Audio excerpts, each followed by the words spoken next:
जी अस्सलाम वालेकुम। मैं हूं दानिश अली और मैं आप सबका शुक्रगुजार हूं कि आपने मेरी ये वीडियो देखने के लिए वक्त निकाला।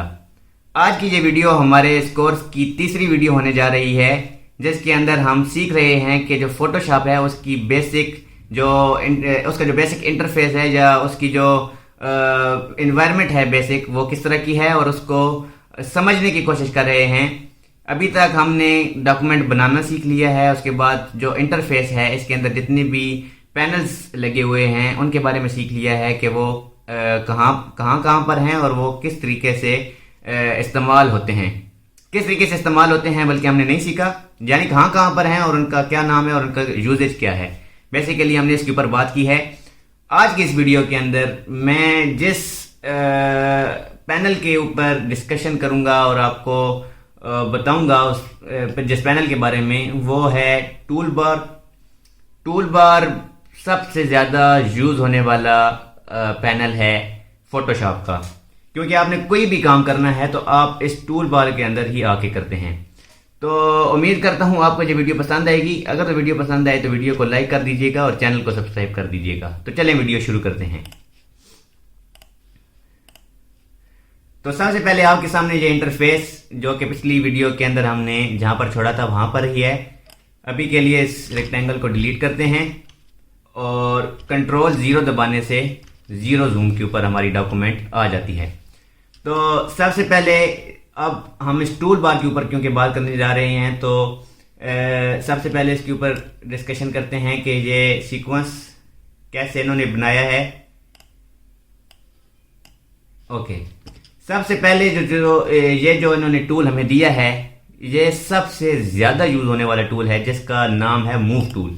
यानी अगर आप कोई भी एलिमेंट इस डॉक्यूमेंट के अंदर बनाते हैं तो आपने अगर उसको मूव करना है किसी भी जगह पे, तो आप मूव टूल को इस्तेमाल करेंगे तो वो उसको मूव करेगा। यानी अगर पहले जो सॉफ्टवेयर इसके वर्जन से फोटोशॉप के अंदर, उसमें ये होता था कि अगर ये दो एलिमेंट्स पड़े हैं, अगर मैंने इसको मूव करना है तो मैं ये मूव टूल लेता था, इसके ऊपर आके इसको मूव करता था, मूव हो जाता था। लेकिन अब ये है कि जो लेयर सिलेक्टेड होगी वही मूव होगी। बेशक फिर आप यहाँ पर माउस रख के क्लिक करें या यहाँ पर रख के क्लिक करें, जो लेयर सिलेक्टेड है यहाँ राइट पर, वही लेयर मूव होगी।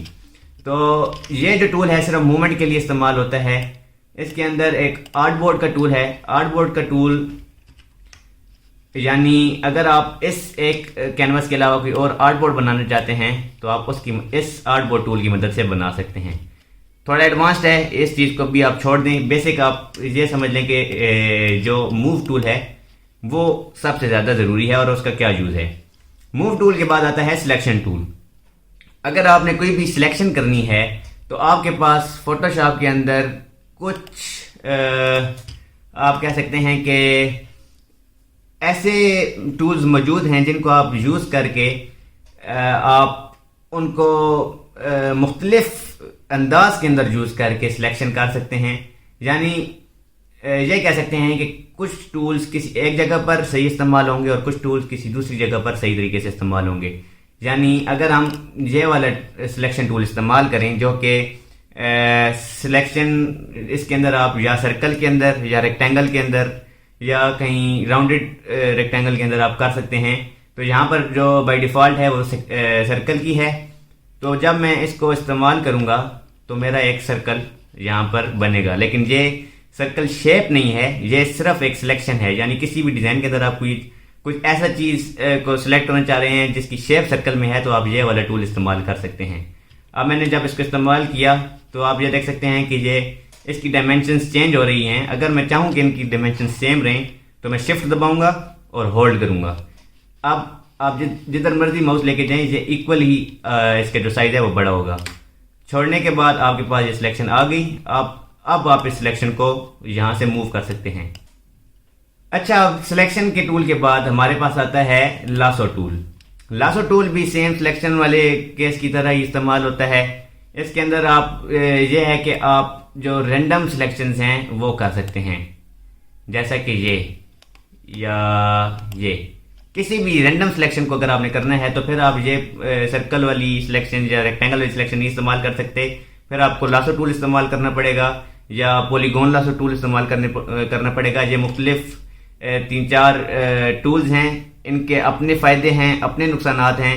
अगर आप ये सिर्फ लासो टूल इस्तेमाल करते हैं तो ये सिर्फ आपको कोई भी फ्री सिलेक्शन आप कर सकते हैं, लेकिन अगर आप इसमें पॉलीगोनल लासो टूल में आ जाते हैं तो फिर इसमें आप एक एक क्लिक करके अपनी शेप को सिलेक्ट करते हैं और जिस जगह पे आपने क्लोज करना है आप उधर क्लिक करेंगे, सिलेक्शन क्लोज हो जाएगी। सिलेक्शन टूल के बाद हमारे पास आता है magic wand tool. Magic wand tool, इस टूल का नाम मैजिक वैन टूल है। इसके अंदर क्विक सिलेक्शन टूल भी है, ऑब्जेक्ट सिलेक्शन टूल भी है। ज़्यादा जो यूज़ होता है वो क्विक सिलेक्शन टूल है या मैजिक वैन टूल है। अगर हम यहाँ पर मैजिक वैन टूल की बात करें तो अब हमारे पास, इसको पहले हम बनाएंगे रास्टर। अब हमारे पास मैजिक वैन टूल है। मैजिक वैन टूल बहुत ही पावरफुल टूल है। अगर आप फोटोशॉप के अंदर काम पहले से कर चुके हैं तो आपको पता होगा कि इसका कितना ज़्यादा फायदा है। ये करता क्या है कि हम जिस पिक्सल के ऊपर क्लिक करेंगे तो उस पिक्सल जैसे जितने भी बाकी पिक्सल्स हैं वो सिलेक्ट हो जाते हैं। जैसा कि अभी पूरी डॉक्यूमेंट वाइट है, उसके अंदर एक ब्लैक हमारे पास बॉक्स है, तो हम क्या करेंगे, हम सिर्फ इसके ऊपर क्लिक करेंगे। ब्लैक एक पिक्सल के ऊपर मैंने क्लिक किया है लेकिन ये पूरा बॉक्स सिलेक्ट हो गया है। तो इसी तरह आप जब भी कोई चीज़ बना रहे होंगे, आपको किसी स्पेसिफिक कलर को सिलेक्ट करना है तो आप मैजिक वैन टूल को सिलेक्ट कर सकते हैं। हाँ, ये जो क्विक सिलेक्शन टूल है इसका यूज़ भी सेम इसी तरह ही है, क्योंकि अभी बहुत सिंपल डॉक्यूमेंट है तो इसके अंदर क्विक सिलेक्शन टूल डायरेक्टली इस बॉक्स को सिलेक्ट कर लेगा। लेकिन कुछ ऐसी जगह आती हैं जहाँ पर आपने फोटो का बैकग्राउंड रिमूव करना है या कुछ ऐसा करना है, तो वहाँ पर आपको मैजिक वैन टूल और क्विक सिलेक्शन टूल के दरमियान कॉन्स्टेंटली स्विच करना होता है और उनकी मदद से आपने सिलेक्शंस बनानी होती हैं। इसके नीचे अगर आप आ जाएं तो आपके पास क्रॉप टूल है। क्रॉप टूल बेसिकली जिस तरह के नॉर्मल फोटोग्राफ की जाती है फ़ोन के अंदर या किसी भी एप्लीकेशन के अंदर, उसी तरह से काम करता है। या आप इसकी मदद से अपने डॉक्यूमेंट को क्रॉप कर सकते हैं, बड़ा कर सकते हैं, छोटा कर सकते हैं, जिस तरह आप चाहें आप इसकी मदद से कर सकते हैं। इसके बाद फ्रेम टूल, या ये जो टूल्स हैं ये इंपॉर्टेंट इतने नहीं हैं, इनके ऊपर मैं बात नहीं करूंगा। जो इंपॉर्टेंट टूल्स हैं उनके ऊपर ही बात करूंगा। तो इसके बाद जो इंपॉर्टेंट टूल हमारे पास आता है वो ब्रश टूल है। ब्रश टूल की मदद से आप रैंडमली, जिस तरह के जो आर्टिस्ट लोग होते हैं या पेंटर्स लोग होते हैं, वो इसकी मदद से कुछ भी पेंट कर सकते हैं फोटोशॉप के अंदर, कुछ भी। अगर आपके पास ख़ास तौर पे मैं तो माउस यूज़ कर रहा हूँ, अगर आपके पास पेन ड्राइव हो तो आप बहुत डिटेल्ड आर्ट वर्क इसकी मदद से बना सकते हैं। जो ब्रश टूल जब आप सिलेक्ट करते हैं तो टॉप पर आपके पास ऑप्शन आ जाते हैं कि आपने किस किस्म का ब्रश यूज़ करना है, उसका साइज़ क्या होगा, उसकी हार्डनेस कितनी होगी और वो किस तरह का होगा। आप उसको सिलेक्ट करके आप यूज़ कर सकते हैं। अगर आपने इसको थोड़ा सा इसकी जो साइज़ है उसको चेंज करना हो तो आप यहाँ से इसकी मदद से कर सकते हैं। और इसके बाद हमारे पास आता है क्लोन स्टैम्प टूल। ये फोटो एडिटिंग के अंदर ज़्यादा यूज़ होता है। इसकी मदद से आप किसी एक जगह के पिक्सल्स को उठा के किसी दूसरी जगह के पिक्सल के ऊपर जाके प्लेस कर सकते हैं। ये थोड़ी एडवांस लेवल की चीज़ है, जब बाद में एडवांस लेवल का मैं कोर्स बनाऊंगा तो उसके अंदर मैं इसको कवर करूंगा। तो यही थी आज की वीडियो। जो ये पार्ट 1 है टूल बार का, इसका मैं पार्ट 2 बनाऊंगा जिसके अंदर बाकी जो इंपॉर्टेंट टूल्स रह गए हैं उनके ऊपर बात करूंगा, नहीं तो वीडियो बहुत ज़्यादा लंबी हो जाएगी। तो उम्मीद करता हूँ आपको ये वीडियो पसंद आई होगी। अगर तो वीडियो पसंद आई है तो वीडियो को लाइक कर दें, चैनल को सब्सक्राइब कर दें और बेल का आइकन दबाना मत भूलिएगा। आपको मिलूंगा मैं अगली वीडियो में, तब तक के लिए अल्लाह हाफ़िज़।